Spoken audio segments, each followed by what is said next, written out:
गंगालूर मुठभेड़ से जुड़ी इस वक्त की बड़ी खबर है। देखिए, सुरक्षा बलों ने सीसी मेंबर पापा राव को घेर लिया है। पापा राव पर करोड़ों का इनाम घोषित है।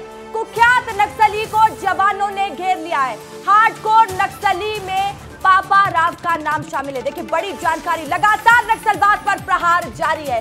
सुरक्षा बलों ने सीसी मेंबर पापा राव को घेरा है। इस वक्त की बड़ी जानकारी गंगालूर मुठभेड़ से आपको दे रहे हैं। पापा राव पर करोड़ों का इनाम घोषित था और देखिए, हार्डकोर नक्सली में पापा राव का नाम शामिल है। संजय का रुख कर लेते हैं। संजय, पापा राव कुख्यात नक्सली, एक ऐसा नक्सली जिस पर करोड़ों का इनाम घोषित था, उनको घेर लिया हमारे जवानों ने। संजय, कितनी बड़ी सफलता के तौर पर इसको देखा जाए? देखिए, पिछले 15 सालों से जब से मैं इस इलाके में रिपोर्टिंग कर रहा हूं, मैंने देखा है कि हर बड़ी घटना के पीछे पापा राव का नाम शामिल रहा है। पापा राव इस इलाके में दहशत का दूसरा पर्याय रहा है और दूसरी तरफ जितनी भी नक्सलियों द्वारा वसूली की जाती है उसमें मुख्य रूप से पापा राव की भूमिका रही है। ऐसे में पापा राव को घेरना अपने आप में बहुत बड़ी खबर हो जाती है। पापा राव नक्सलियों की ट्रेनिंग सेंटर का सबसे बड़ा कमांडर रहा है। पापा राव फिलहाल दंडकारण्य स्पेशल जोनल कमेटी का मेंबर है। कुछ ही दिनों में ये सेंट्रल कमेटी मेंबर के तौर पे प्रमोट हो सकता है, क्योंकि इस इलाके में इसकी बहुत अच्छी पकड़ है।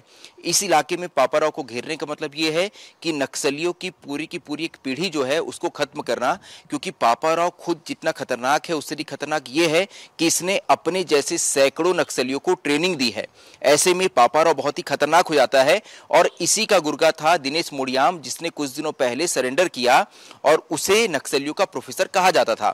और दिनेश मोडियाम के सरेंडर करने के बाद लगातार इस तरह की बातें आ रही थी। हमने इसे स्पेशल खबर के तौर पे दिखाया भी था कि अब इस इलाके में बड़े ऑपरेशन चलेंगे, क्योंकि दिनेश मोडियाम को इस इलाके में एक नक्सलियों की मूवमेंट की जानकारी थी। और ऐसा ही देखा जा रहा है कि एक बड़ा ऑपरेशन दिनेश मोडियाम के सरेंडर करने के तुरंत बाद लॉन्च किया गया और ऐसी जानकारी आ रही है कि नक्सलियों का अब तक का सबसे बड़ा इनकाउंटर जो है वो ये मुठभेड़ हो सकती है।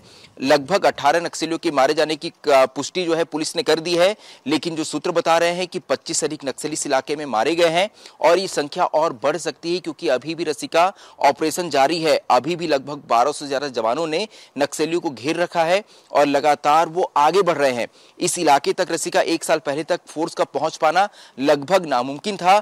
जब भी फोर्स इस इलाके में गई है उसे नुकसान उठाना पड़ा था, लेकिन अब फोर्स का मोराल हाई है। यही वजह है कि फोर्स ने ना सिर्फ नक्सलियों को घेरा है बल्कि सबसे बड़े एनकाउंटर को अंजाम दिया है और नक्सलियों के पास से AK-47 और SLR जैसी बंदूकें मिली है। इन बंदूकों को मिलने का मतलब यह है कि एरिया कमांडर या डिविजनल कमेटी मेंबर जो है ऐसे नक्सली इस इलाके में मारे गए हैं, लेकिन और भी कई बड़े नक्सली मारे जा सकते हैं। उम्मीद कर सकते हैं कि पापा राव को इस बार फोर्स ने घेरा हो और उसे ढेर किया हो, लेकिन क्योंकि अभी फोर्स जंगलों के अंदर है, यही वजह है कि पुलिस के आलाधिकारी कुछ भी कहने से बच रहे हैं। फिलहाल उन्होंने जो जानकारी दी है उसमें यही बताया है कि 18 नक्सलियों के 100 बरामद कर लिए गए हैं और ये भी अपने आप में बहुत बड़ी मुठभेड़ हो जाती है। इस इलाके की सबसे बड़ी मुठभेड़ इसे कहा जा सकता है। रसिका।